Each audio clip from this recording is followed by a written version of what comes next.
Have you ever felt like you were living inside a play where every word you speak, every emotion you express gets twisted, distorted, and used as a weapon against you? A world where narcissists manipulate reality, while their flying monkeys spread fear, rumors, and darkness. If you're nodding right now, then this isn't just a video, it's a mirror held up to your soul and to the one who once wounded it. In the world of the narcissist, power doesn't come from love, it comes from control. They cannot stand it when you begin to see the truth, when you step out of the victim's role and become a witness of the light. And that is what terrifies them the most. Today, we will pierce through the veil of illusion and uncover 10 things that make the narcissist and their flying monkeys tremble in the dark. 10 fears buried deep beneath their perfect masks. Because behind the arrogant laughter and the smooth words lies a decaying soul, trembling before the one truth they can't control, that you have awakened. But before we dive deeper into this journey, we must first understand who these flying monkeys truly are. The term originates from The Wizard of Oz, where those winged creatures serve the wicked witch, never questioning her orders. In psychology, flying monkeys is a metaphor for those who are manipulated by narcissists, used to attack, smear, or isolate the victim. They could be friends, co-workers, even family members, people who have surrendered their own souls to the illusion of power. To a narcissist, others are nothing more than props in their grand performance. The flying monkeys are the supporting actors' puppets, unaware of their own strings.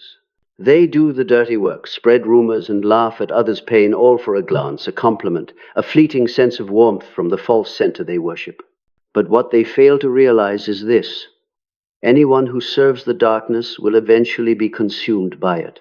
And when you, the empath, the one who was once manipulated, betrayed, and broken, finally see through the game, when you stop reacting, stop explaining, stop submitting, the entire system begins to collapse. That is what the narcissist fears most. Not your shouting, but your silence. Not your weakness, but your awakening. Not your revenge, but your withdrawal of energy, leaving them to drown in the emptiness they created. Welcome to Echoes of the Mind, where we illuminate the deepest layers of the psyche, where darkness is no longer the enemy, but the doorway to freedom. 1. Fear of your silence and indifference. There is a kind of disappearance that needs no announcement, no promises, no anger. Just one day you stop reacting. You no longer text, explain, or check up. You quietly pull your energy back, as if your soul has grown weary of a meaningless war. And that's when something remarkable happens. The narcissist begins to collapse. Not because of what you do, but because you no longer do anything. For them, silence is not just an absence of words, it's an erasure of existence. They only feel real when they are being seen, reacted to, or able to stir someone's emotions. When you stop mirroring them, they no longer know who they are. Their entire sense of self has been built on noise, on other people's reactions, on anger, on pain, on pleading, on another person's fear of abandonment. Each reaction was a drop of fuel sustaining their psychological power grid. And when you go silent, you pull the plug. Their inner room goes dark, and all that's left is the echo of their own emptiness. What they fear is not your absence, it's the absence of power over you. Before, whenever they manipulated you, you reacted, whether with tears or resistance, and that reaction made them feel alive.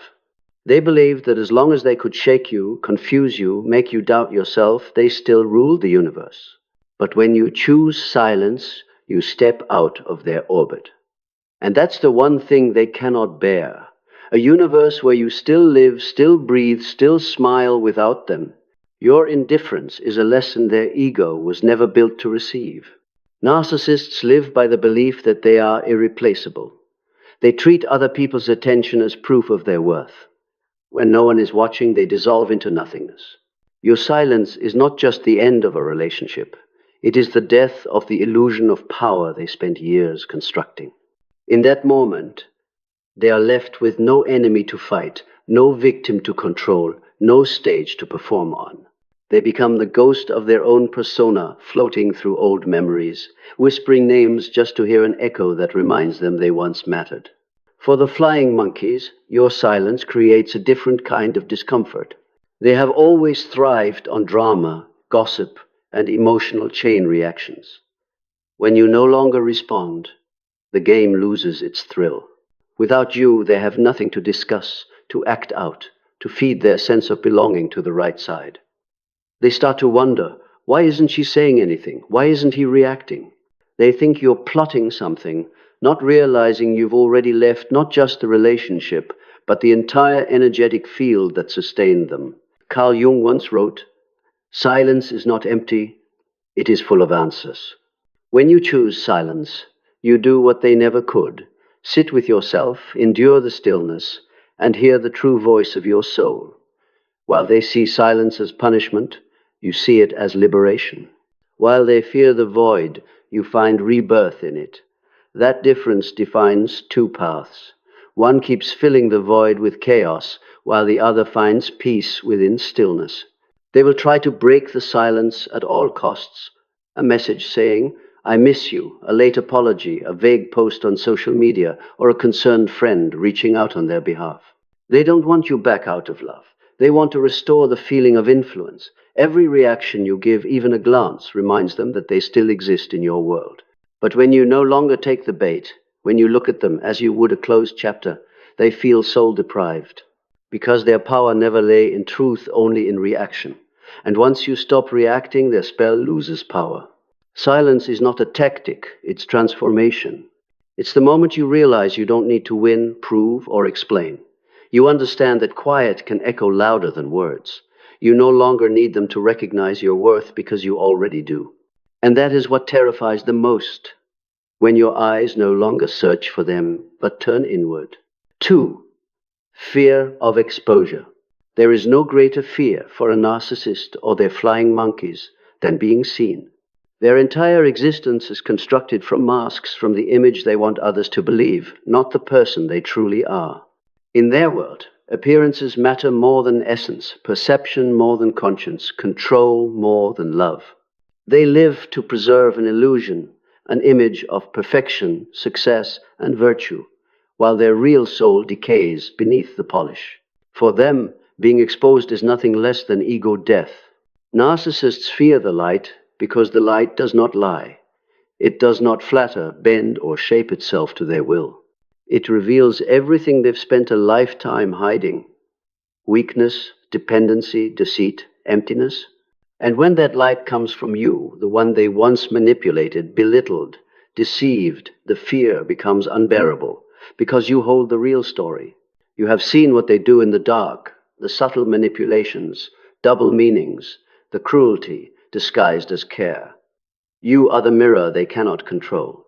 In their eyes, you are the ultimate threat, not because you are stronger, but because you know the truth. When an empath dares to speak, the narcissist's world begins to crack. It might be a single sentence at a family gathering, a small post online, or a quiet confession to friends. Every shard of truth becomes a knife cutting through their carefully polished mask. They don't fear your lies, they fear your accuracy. Truth strips away the moral disguise they've used to manipulate others' trust. To the narcissist, reputation is currency, image is religion, admiration is oxygen. When you start telling your story calmly, without bitterness, you take away that oxygen. They tremble at the thought of no longer being believed, respected, or admired. A narcissist exposed is not just humiliated, they are disarmed. Their power never came from real value, but from the illusion of power others believed in. And when that illusion collapses, they are left with nothing but the emptiness they've always run from. The flying monkeys fear exposure too, because once the light shines, they can no longer pretend innocence. They must face painful questions. Why was I silent? Or why did I side with cruelty? They fear the light as much as the narcissist does, because it exposes not just the manipulator's crimes, but their complicity. When you speak truth, you don't just confront one person, you confront an entire system built on fear and denial. The irony is, they once made you believe no one would believe you. They called you crazy, oversensitive, delusional, obsessed. But that alone reveals how much they feared your truth enough to smear you before you could speak. They knew that if people ever listened, everything would fall apart. They fear the public eye, the law, the scrutiny, the loss of status. Shame for them is worse than death, because shame reminds them they are not gods, not victims, not the center of the universe, just flawed, deceitful humans. In Jungian psychology, exposure is not merely about revealing information, it is the illumination of shadow. When you tell your truth, you are not just breaking their illusion, you are making their shadow conscious. And once the shadow is seen, it loses its power. That is why narcissists fear those who live authentically. Authenticity cannot be faked, controlled, or stolen. You might think exposing the truth is a small act, a sentence, a story, a post, but to a narcissist, it's an existential threat. Each word you speak is a piece of mirror falling, reflecting the face they despise most, their own. While you are reclaiming truth to heal, they are scrambling to patch the mask. When society begins to see the truth, when family, friends, colleagues look at them differently, their deepest horror isn't being hated, it's being unbelieved. Losing others' belief means losing their ability to manipulate. No one buys the tears, the victim act, the moral facade anymore. Their tactics fall apart.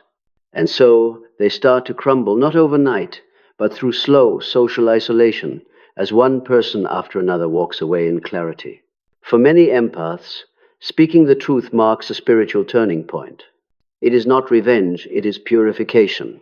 When you dare to speak, you stop living in fear. You no longer let others define what truth is. You step out of their theater and into your own light. You don't need to smear or exaggerate. The truth stands strong on its own. And in that light you realize something profound. A narcissist only holds power when you are silent. Once you speak, the illusion dissolves like smoke. People often ask, is exposure worth it?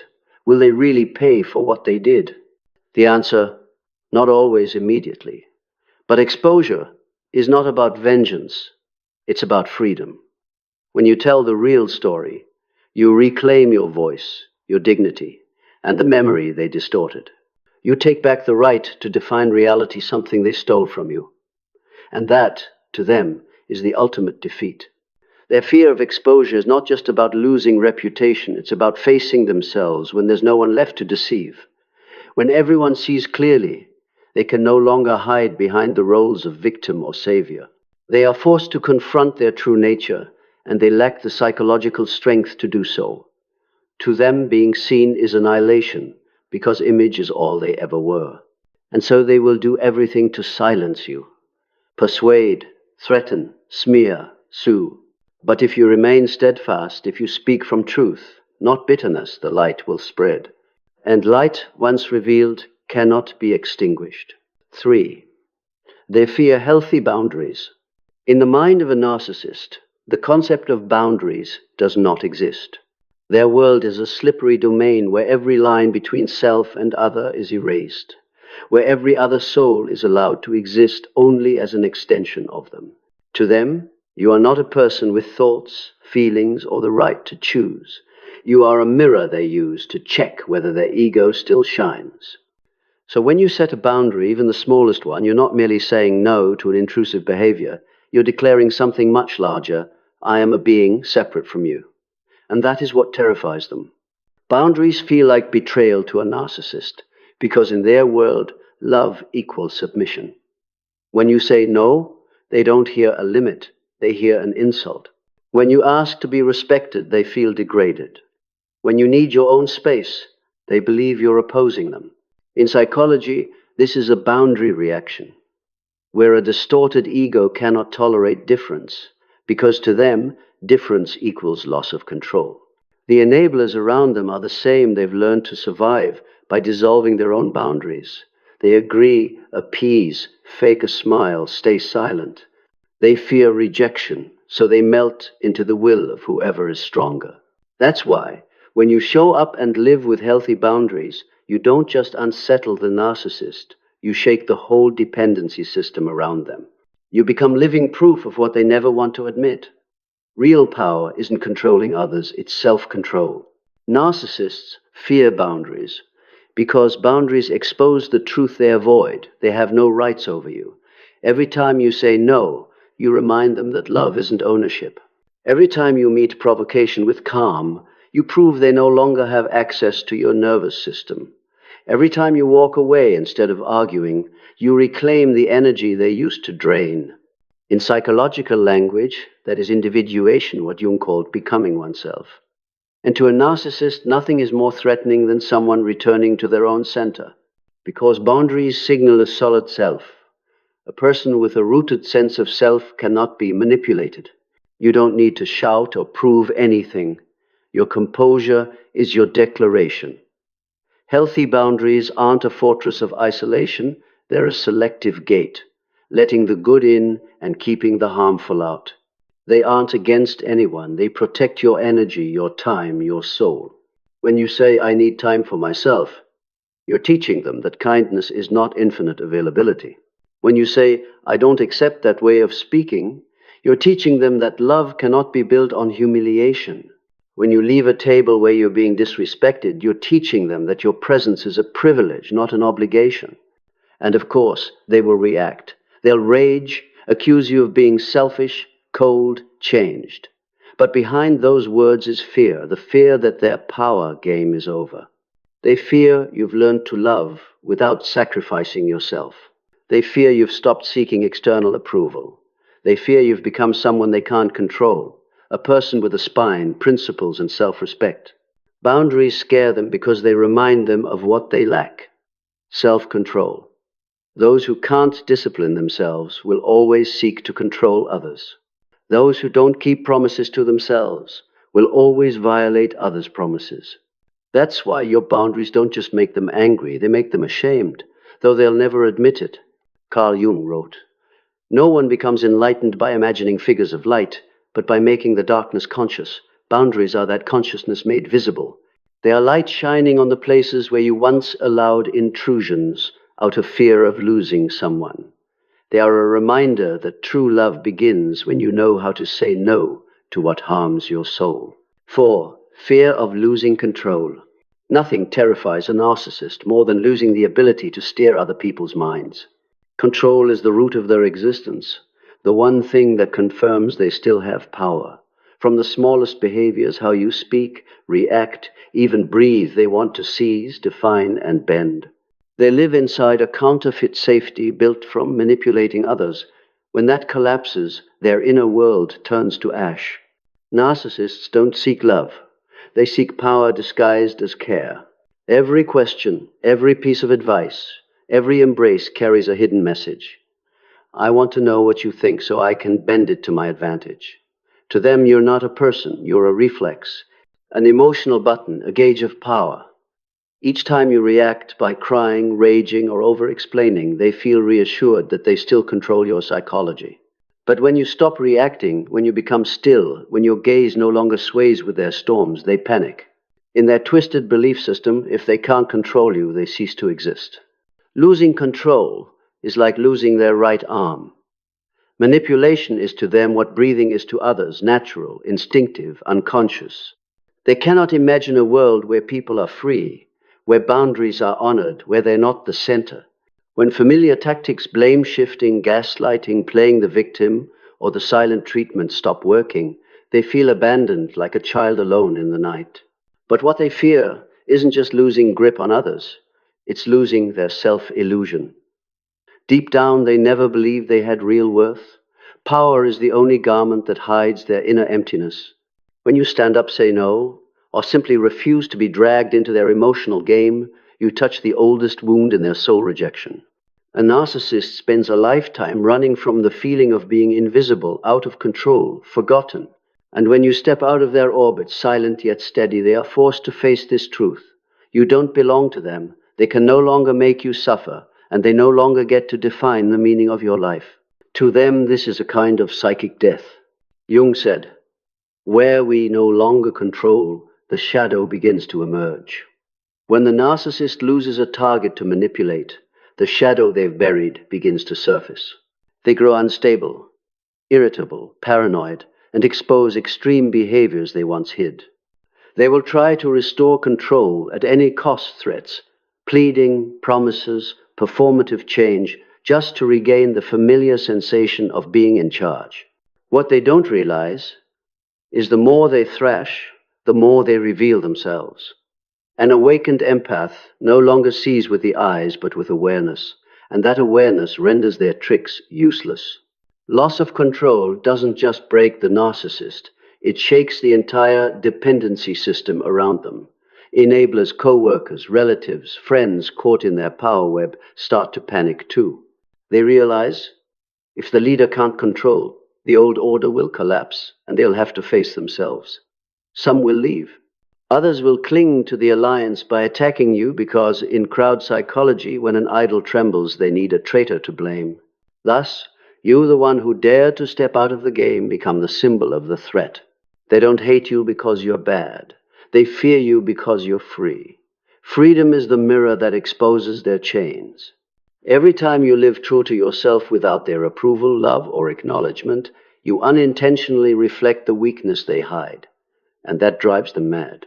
In the narcissist world, everything must be controlled: the narrative, emotions, perception, even memory.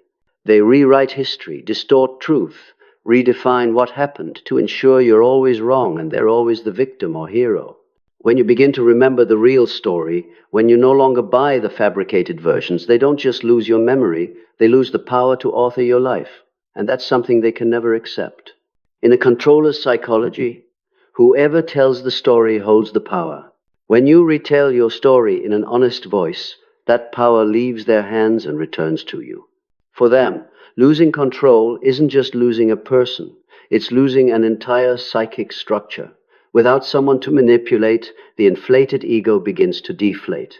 They'll look for a new target to plug the hole a more impressionable supply. But deep down, they know nothing can replace the feeling of control they once had over you. Because power over you wasn't just a game, it was proof they existed. When you leave, you take the mirror they used to feel valuable. With no mirror left, all they see is a void, and that void is their true nature, a cracked, empty, dependent ego.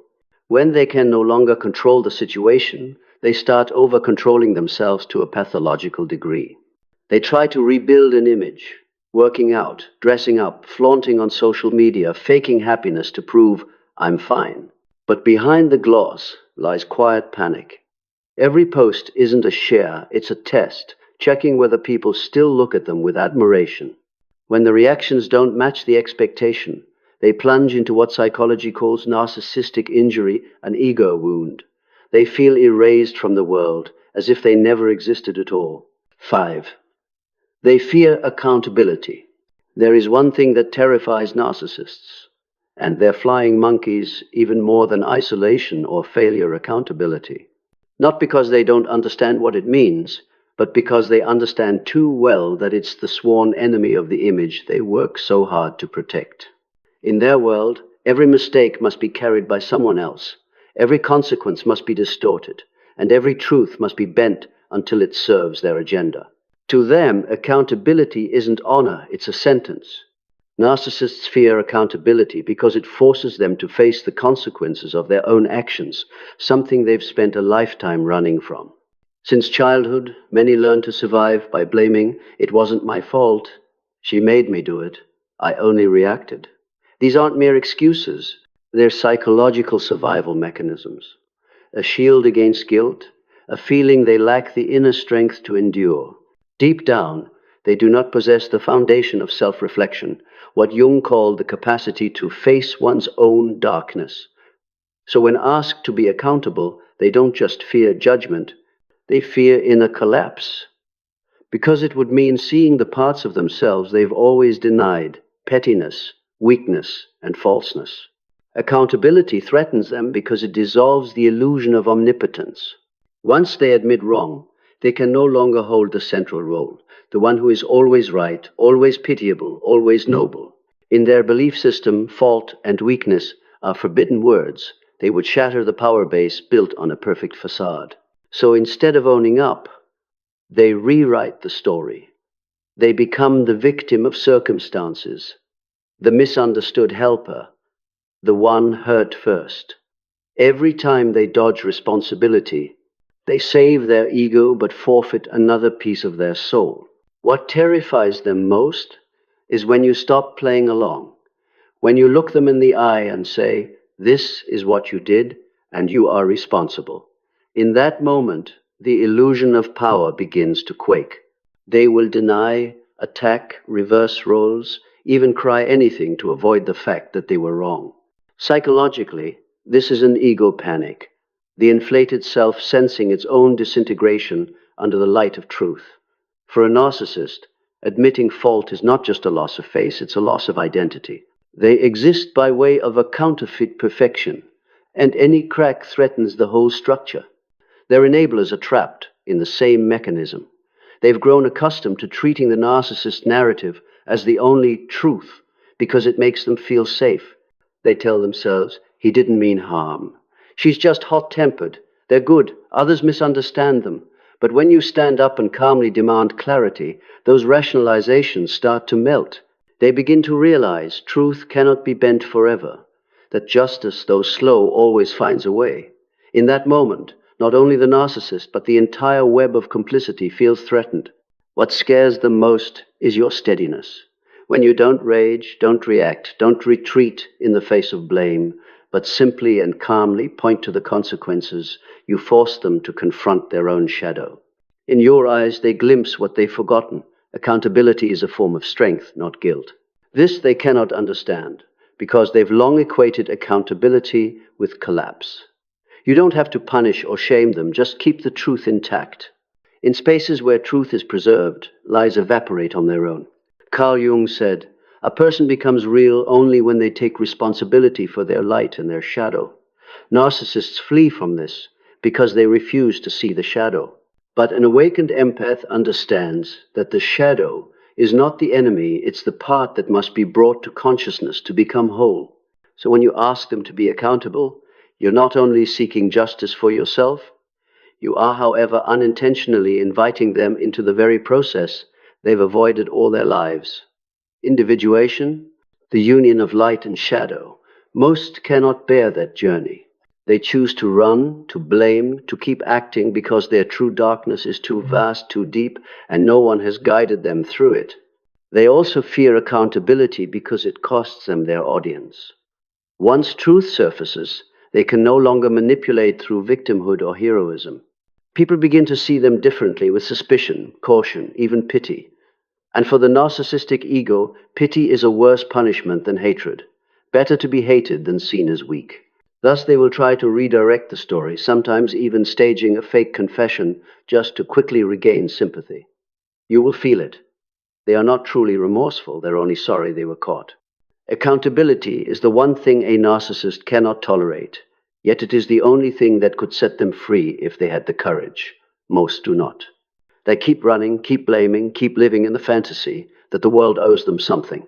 You, however, by stepping out of the spiral, by naming behaviors accurately and asking for transparency, become the embodiment of what they fear most, awakened consciousness.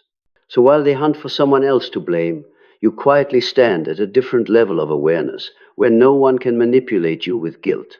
There you understand that truth needs no defense. It only needs to be seen. And as long as you continue living as a testament to that truth, their illusions will collapse on their own, not because you won, but because the nature of light is to make darkness conscious. 6. They fear your success. Your success to a narcissist is not just an outcome, it's an indictment. It proves that everything they once said to belittle you and seed self-doubt was a lie. If you were truly weak, useless, or unable to live without them, as they claimed, you wouldn't have risen, moved forward, and shone as you do now. In their distorted world, your success is the collapse of the illusion they built. It shines a light on a truth they never wanted to face. They never had real power. They only borrowed it from your fear. Narcissists don't know how to feel joy at another's success. They only know how to compare. Your progress, however small, feels like betrayal. You are meant to serve their story as a supporting role in the drama where they are the lead. When you begin writing your own script, they feel erased from their own narrative. They don't envy your talent as much as your inner freedom. Your success shakes the mental structure built on a single rule. I must be above others to exist. While you reach upward by effort, they cling to you just to feel taller. What truly frightens them is not your material achievements, but the energy you radiate when you are self-governed. When you no longer live by fear, when you no longer need their approval, you move at a frequency they cannot touch. At that frequency, success is no longer competition. It is the natural outcome of living true to your nature. But for the narcissist, authenticity is impossible. They've never dared to face the true self. So when you achieve through honesty, they feel threatened, as if your light is exposing their darkness to the world. Your success also unsettles the flying monkeys. Those who once bought the narcissist story that you were weak, unstable, incapable, now face a reality that contradicts it. They see you calm, radiant, at peace without performing. They start to wonder, if she divided by he was really what we were told, how are they so free now? In those quiet questions, the narcissist's power structure begins to crack. You don't need to say a word, your presence is the exposure. Jung said, "Nothing threatens the shadow more than the light of consciousness." Your success is precisely that light. It isn't luck. It is evidence that you dared to face your wounds, to heal, to rise where others hoped you'd fall. Each step forward reflects the emptiness within them. They may possess things, money, status, a crowd, but they lack the quiet confidence of a soul that has rescued itself. They fear your genuine smile. A smile no longer carrying wounds, no longer begging to be seen. They fear seeing you love without dependency, share without control, succeed without flaunting. Those are the behaviors they cannot counterfeit. A narcissist can fake morality, affection, or remorse, but they cannot fake peace. And it is your peace, not your prosperity, that keeps them awake at night. In psychology, true success is not just what you gain, but who you become along the way. You haven't merely surpassed them in position, you've surpassed them in consciousness. Once you orbited their approval, seeking to be seen, accepted, loved. Now you orbit your own center. You no longer strive to be noticed, but to be true. That is what a narcissist will never understand.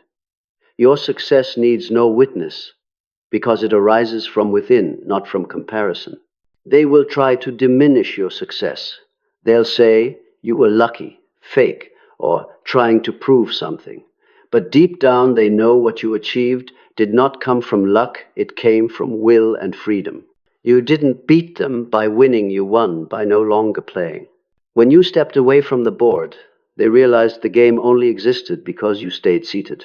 When an empath succeeds, it isn't just recovery. It's a spiritual journey, the return of a soul that once sank into darkness and found its light again. Such success is quiet, unassuming, because it's not meant to make others lose.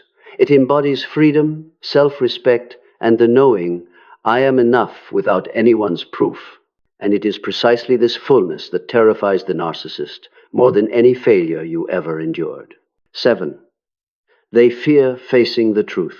What they truly fear, deep in the basement of the mind, is truth, not the truth about the world, but the truth about themselves. Because if they had to look directly at it, the entire world they painstakingly built, the world of illusion, roles, power, and control, would collapse instantly. Outwardly, they can appear proud, defiant, powerful, but inside lives a primordial terror, the fear of facing the shadow they've buried alive their whole life. Carl Jung wrote, "One does not become enlightened by imagining figures of light, but by making the darkness conscious." But narcissists and the crowd that follows them never dare to do this, because they know that once the light comes, they'll have to see what they've done, the words they twisted, the people they harmed. In that moment, there is no one left to blame, no one left to mirror back. There is only themselves, standing before the emptiness and cruelty within. Truth is the only mirror they cannot shatter. Whenever they stand before it, they don't see the noble image they perform. They see someone small, addicted to attention, living off others' energy, perpetually starved for emotion. Facing that truth feels like being stripped naked in a desert, no place left to hide, no mask left to wear. So they choose the easier path, denial. They deny wrongdoing, distort memories, rewrite the story, even come to believe their own lies. They build a prison around themselves out of words and illusions, sealing every window that would let awareness in. But that prison is not quiet. In the night, they hear echoes, the muffled voice of conscience, the cries of those they hurt, the call of the human part they abandoned. They try to drown it out with work, affairs, money, power, or fresh dramas. But the echo remains, a constant reminder that the price of not facing the truth is living in unending fear. Many suffer insomnia, depression, or fall into what psychology calls narcissistic collapse, the ego's breakdown when there is nothing left to cling to. Some try to blame the world. Everyone betrayed me. Life is unfair. People are cruel. But the truth is, they don't fear the world. They fear themselves, the rage they can't control, the cruelty in their own eyes. When reflected back, the possibility that without someone to hate, to control, to blame, they would no longer know who they are. They live in fragmentation. One part longing to be loved, another craving to destroy, one part seeking recognition, another terrified of being truly seen. Their enablers aren't much different. They fear truth because truth demands responsibility. They chose the lie because it offered belonging, while truth forces them to see their own cowardice. When you speak the truth, you don't only threaten the narcissist, you shake those around them as well, because you illuminate what they have chosen to ignore. The light of truth doesn't shine only on the perpetrator. It shines on every soul that stayed silent in the face of harm. Avoiding the truth never frees them from fear. The more they hide, the more they are haunted. The more they deny, the more their self erodes. Some spiral into panic as the mask cracks adrift in chaotic memories, guilt, and dread. Some run to religion and stage repentance. Others blame childhood or circumstance. Others drown in alcohol, drugs, or new toxic entanglements. All of it is sophisticated avoidance. None of them sits down to face the shadow demanding recognition. In reality, it isn't truth they fear, it's the awakening that truth brings. Because once they see, they cannot go back to who they were. They would have to take responsibility, to change, to learn, to live honestly, and to them that is worse than punishment. Living honestly requires surrendering control, letting go of illusion, and laying down the role they have inhabited for a lifetime. Many narcissists boast, "I fear no one." But in the bedroom, when the lights go out, when there is no one left to manipulate or blame, they are too afraid to look in the mirror. Because the mirror does not lie. It reflects what they run from. The true face of a soul that no longer knows how to love, to repent, or even how to become human. The truth they avoid is the only door to freedom. Yet they choose to live their whole lives outside that door, locking it with pride, hatred, and feigned innocence. And so they become prisoners of the very darkness they created. No judge is needed, because the sentence is passed daily in the void that cannot be filled, in the fear that has no name, in the light of truth they will never dare to face. 8. They fear you receiving support from others. Narcissists know this well. To control someone's soul, you must first sever their lines of connection to the world. So they seed subtle doubts in your mind. Your friends are jealous. Your family doesn't really get you. Don't tell anyone about us, they'll ruin everything. Each sentence is a small blade, no immediate blood, but trust drains away. This is how they create a low oxygen environment where only their breath feels like your sole source of life. Then, one day, you begin to be seen. Someone believes you. Someone listens without judging. Someone names what you were afraid to speak. This is abuse. In that moment, the thing the narcissist fears most begins to happen. You are seen through the clear eyes of others. That light doesn't just shine on you. It exposes their darkness. Truth doesn't need to scream. It only needs illumination. And once the light is on, the lies start to melt. In psychology, manipulators never operate alone. They require an energy system, people who supply emotional reactions to keep the ego inflated. When you receive support, that system breaks. Your energy no longer flows toward them. It flows toward healthy connections, toward people who listen and love without control. That is when they feel locked out of you, and to them, that feels like exile from their only source of life. What terrifies them even more is when the people around you, the ones they once manipulated, who believed the rumors, who unwittingly assisted, begin to wake up. They look again and notice the contradictions, the lies, the holes in the narcissist story. As collective awareness shifts, manipulative power collapses faster than any accusation could bring it down. Because true strength doesn't come from confrontation, it comes from the unity of light. They fear your support network because it destroys the illusion of isolation they engineered. They fear honest conversations, support groups, clear-eyed friends, and voices that dare to tell the truth. To them, every sincere sharing from you is a hammer blow to the wall of deceit they built. Every hug, every empathetic gaze, every "I believe you" is a beam of light that leaves their darkness with nowhere to hide. In truth, they don't only fear the support you receive, they envy it. It's something they have never truly had. Their relationships are built on power exchange, not genuine connection. They may be worshipped, feared, admired, but they are never loved. Love demands honesty, and they cannot live in honesty without falling apart. Jung said, "We do not become human by denying what we are, but by accepting it." A narcissist never accepts their shadow, and so they can never be truly loved. When they see you being loved not for being perfect, but for being real, they confront their deepest fear, that genuine love belongs to those who dare to live authentically, and they do not. The support you receive is not merely a safety net, it is a collective light. It reminds you that although you were isolated, you were never truly alone, and it reminds them that no wall of lies can hold back the dawn of truth forever. Your support also marks the end of their narrative control. In the narcissist's game, owning the story is owning the power. When you reclaim it through truth, connection, and light, you don't just break your assigned role in their script. You dissolve the entire play.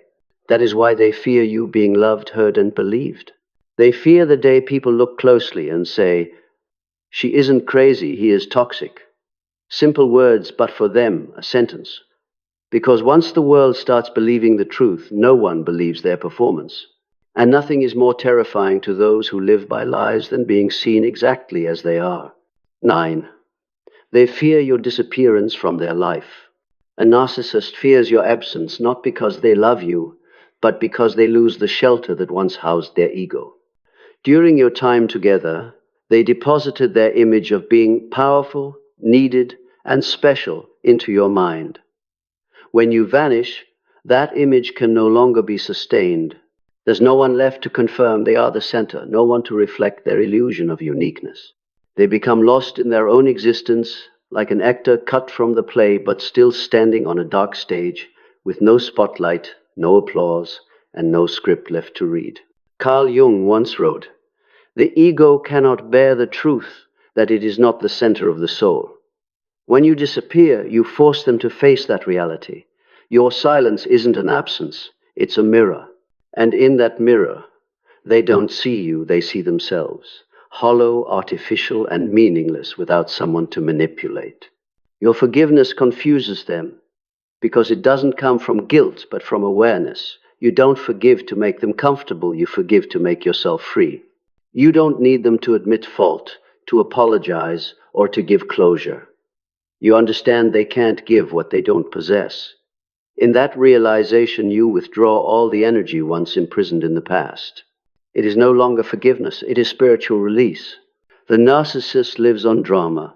When you withdraw from the play, the stage goes dark. No scene partner, no audience. They fall into what psychology calls existential void, a spiritual emptiness. They no longer know who they are without someone to mirror them. They try to revive memories, mention your name, smear you, or invent a new story in which they are still the betrayed hero. Yet none of it brings back the old feeling of power, because you are no longer participating, and nothing terrifies them more than someone who has stepped out of their emotional script. Your disappearance makes no noise and requires no announcement. It is like dawn, it does not ask the night's permission to arrive. One day you are simply not there anymore. No longer haunted, no longer speaking about them, no longer letting them define your worth. You live, you laugh, you love, you grow, and they fade from your story like a closed chapter in an old book. They fear that, because to them being forgotten is a kind of death, your silence is the one thing they cannot manipulate. They can twist words, distort truth, or spin narratives, but they cannot control absence. Absence is invisible, and what is invisible cannot be controlled. In that invisibility, power returns to you. You don't have to prove your strength. The very fact that you no longer need to prove it is what makes them crumble. To forgive without returning is the highest form of power, the power of detachment. It carries no taste of victory, only the quiet of realization. I have moved on, and I owe nothing to anyone. The narcissist fears that silence because deep down they sense you have reached something they never will, true peace. And perhaps that is what hurts them the most. You have not only disappeared from their life, you have disappeared from their mind by living a life too radiant for them to reach. 10. They fear your strength. A narcissist cannot stand the image of you walking away calm, steady, and bright-eyed, because your strength is not just recovery, it's transcendence. They once tried to cage you emotionally, making you believe that without them you would lose your way. Now, as you live, love, and laugh freely, you become living proof that they were never the center of your world, just a chapter you've already closed. And that truth makes them tremble. Your success doesn't need noise, because it is the declaration. Every step you take, every goal you reach, every moment of peace you embody sends a message to the past. I have overcome, and I owe nothing to you. You don't need revenge. Your well-being is enough of an answer. While you move forward, they remain stuck in the old game, where power is measured by control over others. They will never understand that real power lies in mastering oneself, not in mastering anyone else. Carl Jung said, "No one becomes illuminated by imagining figures of light, but by making the darkness conscious." You dared to face your pain, to walk through the darkness they cast, and because of that, you have surpassed them in consciousness. While they still fear truth, you've turned truth into wisdom. While they live in pretense, you've found authenticity in simplicity and honesty. Your peace is something they can't fake, because peace only exists in those who no longer need to prove themselves. They will have to watch you be happy, not the loud, performative happiness they chase, but the quiet kind that radiates from within. They will have to see you smiling among people who love you genuinely, who don't need you to be perfect to deserve affection. And in that silence, they will feel their own loneliness, the kind no spotlight or applause can fill. That is their greatest punishment, being forced to live in the world they created, one where no one believes, no one mirrors, no one remains. You, on the other hand, no longer need to look back. Every day you live fully. You are redefining victory, not by making them suffer, but by no longer letting them touch your joy. True happiness is not proving anything to anyone. It's the quiet gratitude of knowing, I'm still here, whole, and moving forward. Let your success and serenity become the torch, lighting your path, not to burn anyone, but to illuminate yourself. The past has fulfilled its purpose. It taught you strength, boundaries, and self-respect. Now all that remains is freedom. Walk with quiet pride, for you have become what they fear most. A soul that cannot be controlled, a heart that knows how to love itself, and a human being who has found happiness without needing darkness to define it. 11. The mechanics of power. Why they need to control you. Every manipulator survives on a single mechanism: reflection. Without someone to reflect them back, they don't know who they are. For the narcissist, the ego isn't a stable center. It's an image that must be continually confirmed from the outside. Like a mirror that cannot reflect itself, they need other people to see themselves. So they seek you out, the one with emotions, depth, and empathy, to borrow the energy they lack. In modern psychology, this phenomenon can be partly explained by mirror neurons in the human brain. Thanks to them, we can sense another's joy, pain, or fear. When someone smiles, our brain activates the same regions as if we were smiling ourselves. This is the basis of empathy, the capacity to feel the other as part of oneself. But in narcissists, this system is damaged or misdeveloped. They can't feel other people's emotions, they can only imitate them. They perform feelings like an actor reading lines, with no soul behind the eyes, and so they feel empty, caught between who I am and how I am seen. To fill that void, they must live through others. They observe, learn to borrow your emotions, then reflect them back to make you believe there is a special connection. Early on, they can convince you they're your soulmate, the one who understands you better than you do. But they don't love you. They are copying your emotional energy to build a self-image. You laugh, they laugh. You hurt, they pretend to ache. You confide. They respond in the right tone and rhythm, mainly to test whether they still control your reactions. Every glance you give them, every tear, every burst of anger is data they collect to confirm, I still have power. A narcissist does not exist in stillness. They exist in other people's reactions. Thus, they feed the ego with three main fuels: attention, reaction, and guilt. First, attention is oxygen for their ego. They don't care whether you love or hate them, only that you're thinking about them. Every look, text, and argument supplies energy. They will trigger any feeling in you: pity, anger, fear, jealousy, to keep you in their orbit. Second, reaction is proof of power. Each time you rage, cry, over-explain, or beg, it registers as victory. The more you react, the more influential they feel. In their world, emotion isn't a language of connection. It's a certificate of dominance. Third, guilt is the chain they use to bind your soul. They seed the idea that everything wrong is your fault. When you're exhausted, you're too sensitive. When they lie, you're paranoid. When you push back, you're toxic. Over time, you begin to believe something is wrong with you. That's when they own not only your behavior, but your perception of yourself. Carl Jung said, "Where love rules, there is no will to power. Where power predominates, love is lacking." Narcissists cannot love because they cannot relinquish control. True love requires equality. In their world, there is only controller and controlled. Their love is merely a disguise for the fear of losing control. They need you to reflect them, to be the mirror in which they see their perfect self. The irony is that when you go quiet, when you stop reflecting, that mirror shatters. They look at you and see nothing, and the inner emptiness surges. When you stop reacting, they no longer know who they are. When you are happy, they lose their grip. When you disappear, their ego dissolves. On a deeper level, this is a tragedy not only for you, but for them. A narcissist is a soul trapped in reaction. There is no true center inside. Everything is a whirlwind.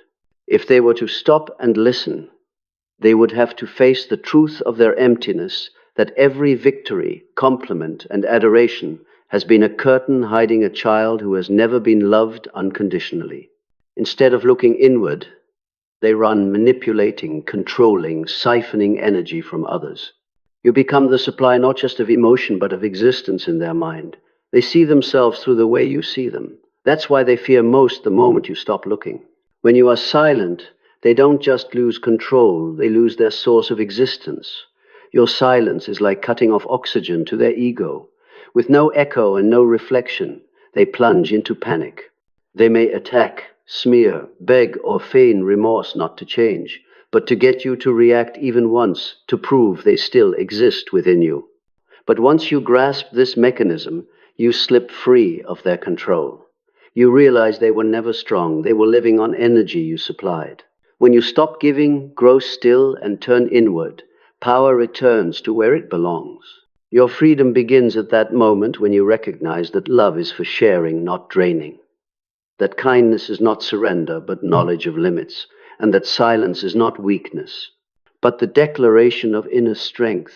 And that is what they fear most. Not your anger, not even your departure, but your understanding of why they need you and your choice not to give it anymore. 12. The narcissist's panic response. Narcissists live in the illusion that they are the center of every story. When you step out of that circle, it feels to them as if the world just shifted its axis. The emotional rules that once let them manipulate no longer work. They cannot fathom why you don't react, why you're no longer afraid, why you've stopped explaining. In their nervous system, your silence is a threat because it forces them to confront what they've avoided for a lifetime, their own meaninglessness. The panic usually begins with rage. That's the ego's first response to exposure. They may explode, attack, slander, or invent new plots to drag you back into the game. They'll try to spark any emotion, anger, guilt, pity, as long as you still react. In their mind, your reaction means they still exist within you. When you are silent, they feel themselves dying. If rage fails, they pivot to self-pity. They cry, lament, apologize, and perform repentance not because they understand their wrongs, but because they discover that kindness is the only remaining route to you. In this script, they become the victim. I misunderstood. She's too sensitive. I only meant well. They wield vulnerability as a net to catch your empathy. If you react, if you soften, they know the old loop still runs. When you do not respond, not with anger, not with pity, not with pain, not with a need for them to prove anything, they enter the next stage, ego collapse. This is when their inner world loses structure. Questions arise they've never dared to consider. If no one admires me, who am I? If no one fears me, do I have worth? Those questions could open a door to truth, but for them, truth feels like an abyss. Biologically, research shows that the brains of those with narcissistic pathology react intensely to shame and loss of face. Regions processing physical and social pain, the anterior insula, among others, activate in similar ways. In other words, being exposed or humiliated can register as real pain. That's why they'll do almost anything to avoid it. Lying, manipulating, even destroying your reputation, anything to preserve their image. At bottom, their fear isn't losing you. It's losing the role you played. You were witness, stage, audience, mirror the one who made them feel important. When you leave, the role disappears, and they must face the void they've never dared to meet, the inner child who was never truly seen or loved without conditions. Psychologically, the adult narcissist is often a forsaken child in an adult body. All their control is a way to avoid hearing that child's cry. So when you go, you don't just reclaim freedom, you force them to face the child they abandoned.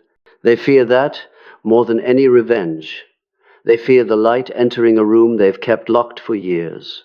They fear your peace, because your peace proves they never had real power over you. Their panic takes many forms. Outward panic, scrambling for a new supply to prove they're still desirable and needed. Covert panic, obsessing, monitoring you, engineering events to capture attention. Inner panic, sinking into emptiness, self-destruction, or temporary breakdowns, what Jung called enantiodromia, a swing of opposites when the shadow floods consciousness. You may think they've forgotten you, that they've moved on. In truth, they haven't. They've only replaced you with another energy source, a more compliant mirror. The new person isn't loved. They're a temporary surface that spares the narcissist from facing their own darkness. And like every old cycle, it will collapse again. No reflection lasts long enough to fill an empty soul. Meanwhile, you, once the supply, now understand the machinery. And understanding is the antidote. Their power was never real. It existed only as long as you believed they had it. Once you withdraw that belief, they shrink into irrelevance like shadows without light to cling to. Jung wrote, "Until you make the unconscious conscious, it will direct your life, and you will call it fate." By recognizing their panic mechanism, you are turning the unconscious into consciousness. You cease to be a pawn in a power game and become the observer, the one who sees the root of the tragedy. Then you realize you don't need to hate them or prove you're better. Your peace, no reaction, no revenge, no attachment, is already what they cannot endure. Your silence ends the game and begins your freedom. In their panic, a final truth emerges. Power never lies in controlling others, but in mastering your own energy. When they can no longer touch your emotions, you are free not just from them, but from the entire mechanism they represent. That is the control crash, not your collapse, but the collapse of the illusion that anyone ever had the right to govern your soul. 13. Your psychology. The empath's body after abuse. When you leave a relationship with a narcissist, the first thing most empaths feel is not freedom, but emptiness. You expect relief, yet your body and mind feel as if they've just weathered a neurological storm. Emotions tangle together: pain, longing, fear, doubt, and at times even guilt, though your reason knows you've just escaped a toxic spiral. That isn't weakness. It's the biological response of a nervous system conditioned in an atmosphere of manipulation. In psychology, this is called trauma bonding, an emotional tether between victim and abuser, reinforced by cycles of reward and punishment.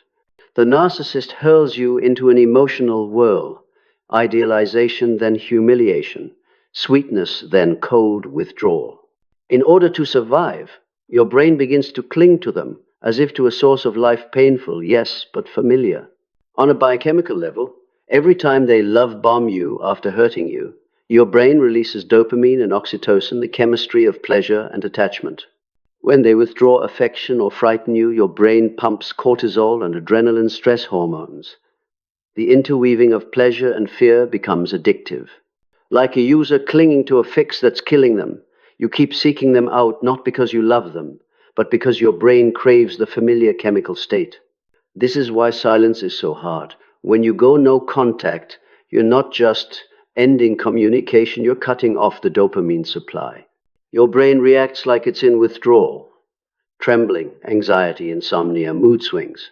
You miss them, not the person, but the chemical state they triggered in you. If you don't understand this, you may mistake it for still being in love. In truth, it's a nervous system that hasn't yet reset. Carl Jung wrote, "One does not become enlightened by imagining figures of light, but by making the darkness conscious." For the empath, that darkness isn't in someone else, it's in your own body. In the quickened heartbeat when their name appears, the restlessness when you don't hear from them, the hollowness when no one is reading your feelings anymore. You had grown used to regulating your mood around someone else, reading their tones, predicting their reactions, bending yourself to keep the peace. Slowly, you lost the ability to self-regulate. Your nervous system became a mirror for others, just as they once used you as a mirror for themselves. This is the twin tragedy of the narcissist-empath dynamic. One has no authentic feeling, the other loses touch with their own. When you step out, the first phase is emotional detox. You must relearn how to breathe, sleep, eat, and rest. Your body needs time to believe the danger has passed. Each time you miss them, don't scold yourself, it isn't love. It's your nervous system crying for help. Answer it gently with music, journaling, meditation, nature. You can't heal by thought alone. You must heal through the body. Psychology calls this somatic healing, healing the soma, the body. Trauma isn't only in the mind, it's stored in the body as chronic tension, aches, insomnia, or digestive issues. Your body is a living journal, recording every wave from years of manipulation.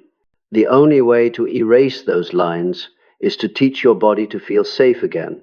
This takes time. Many empaths confuse stillness with boredom, so they rush into work or new relationships to fill the void. Yet, as Jung said, there is no transformation without chaos. The early quiet isn't loss, it's rebirth. It's when, after years of being drowned out, you finally hear your own voice. Still, the process isn't linear. Some days you'll feel strong. On others you'll buckle. That isn't failure. It's your nervous system learning to live without constant alarm. Like a sapling after a storm, it needs time to stand upright. Remember, empaths have extraordinary healing capacity, but only when they stop trying to be saviors. In the old relationship, you were used to rescuing. listening, understanding, excusing, sacrificing. Now your task is to rescue yourself. True kindness begins with setting boundaries against harm. During recovery, you must relearn 3 essentials. Self-respect, knowing you don't need anyone to define your worth. Emotional self-governance, recognizing that feelings are temporary, not the compass of your soul. Inner trust, believing you can steer your life without another's validation. When these 3 unite, you'll feel a strange new peace, not the peace of being loved, but the peace of being free. At this point, you understand. The narcissist never took your power. They only made you forget you had it. Now, as you reclaim your breath, your rhythm, and your inner voice, you are not merely recovering, you are being reborn. And here is the paradox. The calmer you become, the more they panic. They sense you are no longer an extension of them. They may call you changed, cold, indifferent. In truth, you have simply returned to yourself. The empath after abuse is not the person they once were. You are deeper, clearer, steadier, not because you had to be strong, but because you looked into the darkness and still chose love. That is the essence of healing. Not forgetting, but looking straight at the wound and smiling because now it holds no power over you.